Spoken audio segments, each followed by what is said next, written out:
Stacey's Extraordinary Words by Stacey Abrams.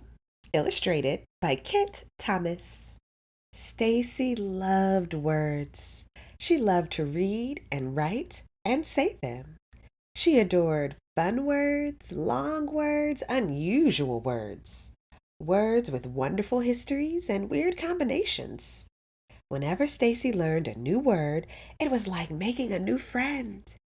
First, she would find the dictionary. Then, she would look up where the word had come from and learn its secret. Did any of the letters hide and stay quiet? Like the P in ptarmigan, a bird that lives in cold northern regions. Or were they strong, like the I in bright?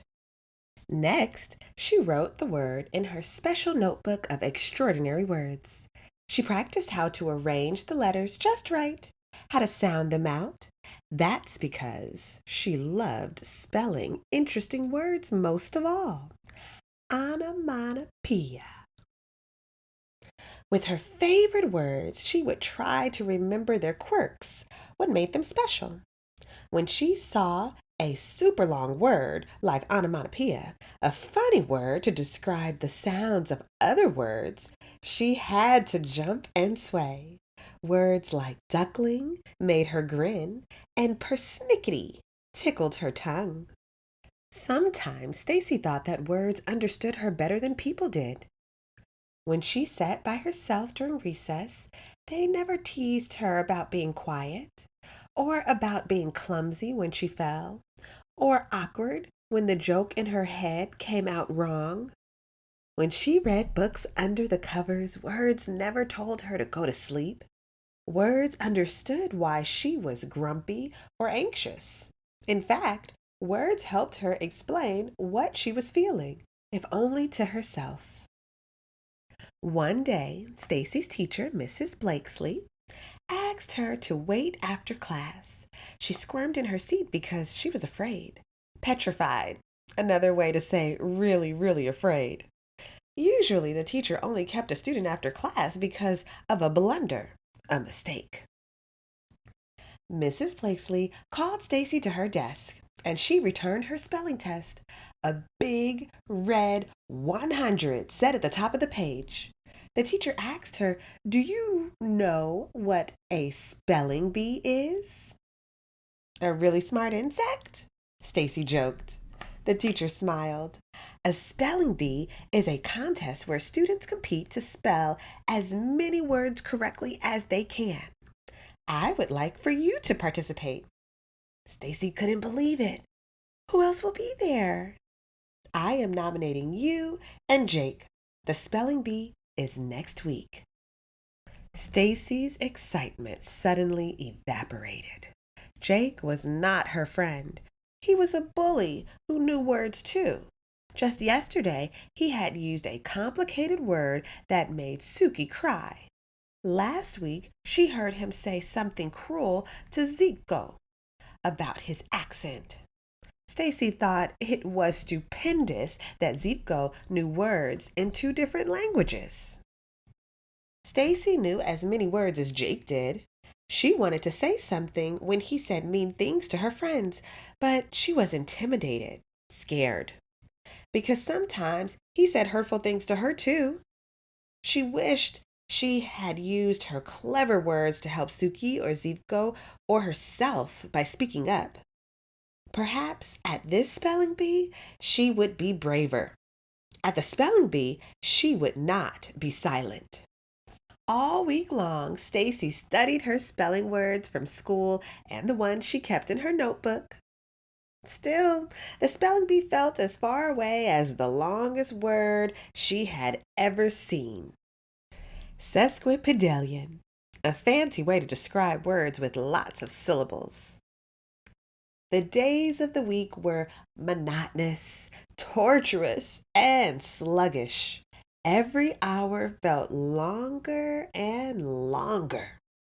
Stacey wished for the week to whisk its days away.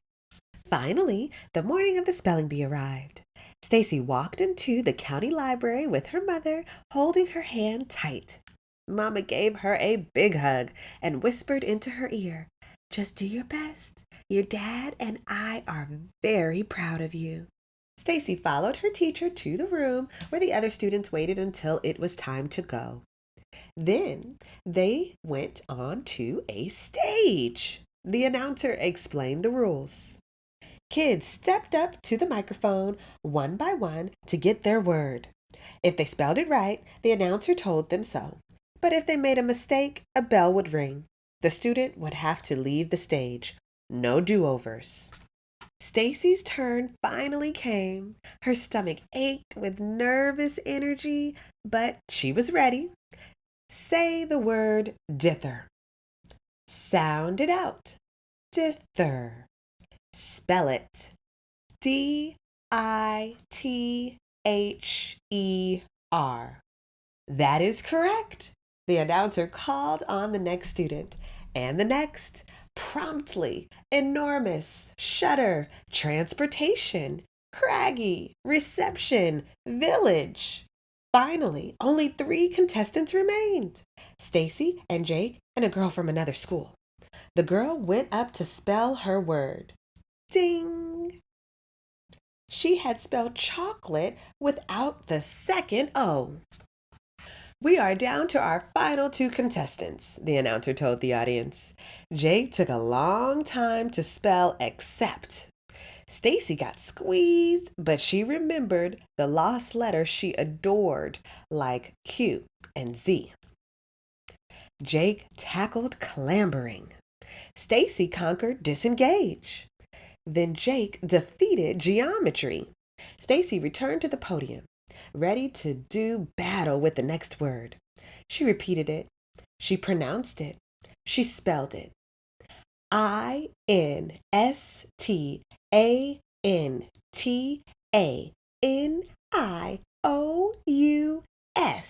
Instantaneous. As she waited for the announcer, the bell dinged. "I'm sorry, that is incorrect. The proper spelling is..." Stacey couldn't hear the rest of what he said. Tears filled her eyes, but she stayed on stage like a good sport as Jake got his trophy and she received her second place ribbon. Everyone congratulated Jake, and so did she. "Good job." Jake laughed and rolled his eyes. "At least I know the difference between I and E." Stacey felt embarrassed, but she refused to let Jake make her cry. "Well, I misspelled my word, but I do know how to be courteous. You should try it." She turned away and went to find her mom. If today were like one of the stories Stacey loved most, she would have won. And Jake would have learned that words were a gift that shouldn't be used to hurt people. But things didn't always happen that way in real life. Sometimes change was harder, and it didn't happen right away. Stacey felt a hand brush at her cheek. It opened her fist and smoothed out the ribbon. "Mama?" She put a butterscotch candy on top, Stacey's favorite kind. "You okay?" "I lost." "But you came so far, nearly to the very end." "Not far enough. I got the letter wrong, and I didn't win. I failed." "You only fail if you stop," her mother reminded her. "I know there's a word for that. You know it too." Stacey thought about one of her favorite words, perseverance. PERSEVERANCE. Exactly. So let's go home and learn more words. There's always next year. Stacey imagined all the words she had yet to meet. New words and new ways to speak up and help others. She'd find them all. No, Mama. There's always tomorrow. The end.